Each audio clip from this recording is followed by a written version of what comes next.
When you first start Arknights Endfield, you'll get a permanent event banner called the New Horizons Headhunting banner that guarantees you a random 6-star standard character after 40 pulls and a 5-star weapon selector to pair with the character that you obtained. And if you don't get the character that you prefer, there's always the option to reroll your account until you get the one that you really want. After pulling 300 times on the standard banner, you're also guaranteed a standard 6-star selector.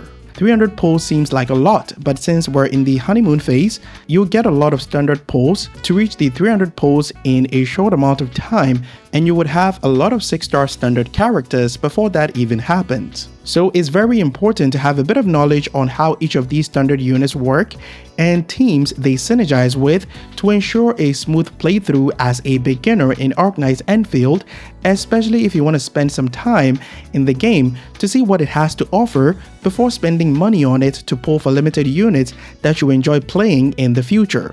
I'll be ranking all of them based on the following criteria: damage output, versatility, and easily accessible team options. Coming at number 5 is Amber, and I know what you're thinking, but hear me out. Putting her at the last spot doesn't necessarily mean that she's a bad character. The problem here is that her damage output is pretty low, and there are more easily accessible units that can do the same thing that she does in terms of team building. Her skill does heat damage, significantly increases the enemy's dagger meter, which is this white gauge right here, and applies knockdown vulnerability stack, which increases her synergy with Pogranicznik because he's a breach physical DPS that consumes vulnerable stacks to do high damage. Her combo skill is pretty easy to activate.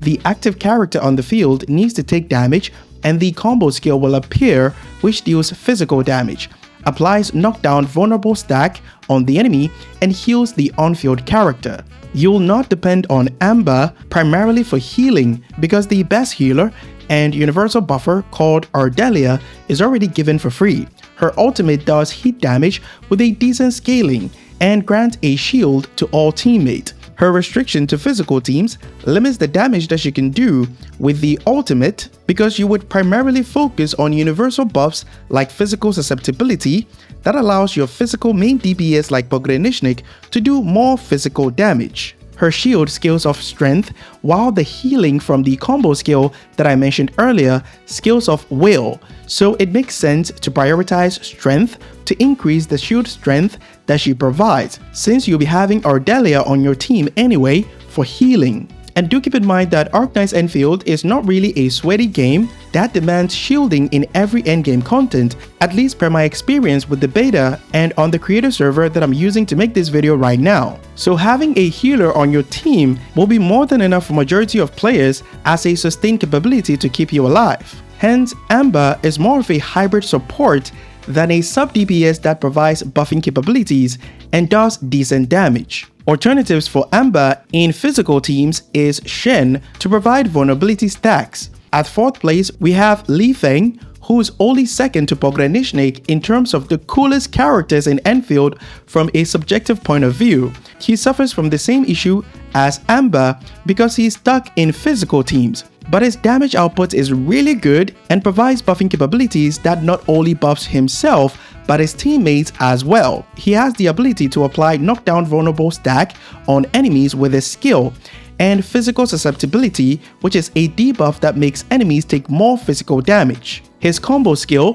synergizes really well with his skill, and it activates when the on-field character performs a final strike or when the last hit of their basic attack connects or hits the enemy. The combo skill will deal physical damage with a decent damage scaling, and the damage increases since he applied physical susceptibility debuff on the enemy earlier. That makes them take more physical damage. His ultimate hits pretty hard, and it applies 1 stack of vulnerable on the enemy. I had to put him in 4th place because of his restriction to physical teams, but he's a decent pick if you plan to play physical teams for a long period of time. 3rd place is Pogranicznik, who is one of my personal favorites in the game. He's a breach physical damage dealer. Breach is another type of vulnerable stack that he can apply on enemies with his skill. But if enemies already had vulnerable stacks on them, applying Breach with his skill absorbs all vulnerable stacks to do high damage and make the enemy take more physical damage for a short period of time. His combo skill triggers shortly after using his skill to consume the vulnerable stacks and does even more damage. His ultimate summons mechs to attack his enemies whenever any teammate applies vulnerable stack on enemies, including himself, which is easy to do when setting up his rotation to do damage. I put him in third place because he really needs Li Feng to bring out his highest damage potential because of the physical susceptibility he can apply on enemies. Li Feng also takes advantage of the breach debuff from Pogranicznik to do even more physical damage. So they're a match made in heaven if you want to build physical teams, but not having Li Feng can be fixed to some extent by getting Ardelia's first duplicate, which applies more physical susceptibility on enemies, so his best free-to-play team will be Pogranicznik, Shen, the MC, and Ardelia. The MC also applies vulnerable stacks with their skill, but is a crush type vulnerable that consumes all vulnerable stacks to do massive damage. So you always have to start your rotations with the MC to apply it instead of consuming it. And the MC can act as a sub DPS to do damage while Pogranicznik's combo skill is on cooldown. Detailed rotation guide will be provided in his dedicated guide video, so be sure to look forward to it. Coming at second place is Last Right, one of the strongest units in the game. She could have easily topped this list if I was only ranking them in terms of damage output, so she's the go-to if you need a reliable standard DPS that can carry you even in endgame content. Her skill will put her in a special state that allows her last basic attack stage, or the final strike as is called in Enfield, to apply cryo stacks on the enemy. Quick tip about her skill is that you can activate it while spamming her basic attacks. Once she has at least 3 cryo stacks on the enemy, her combo skill will appear for her to use, which will do high damage based on the amount of cryo stacks she had on the enemy and recover energy for her ultimate.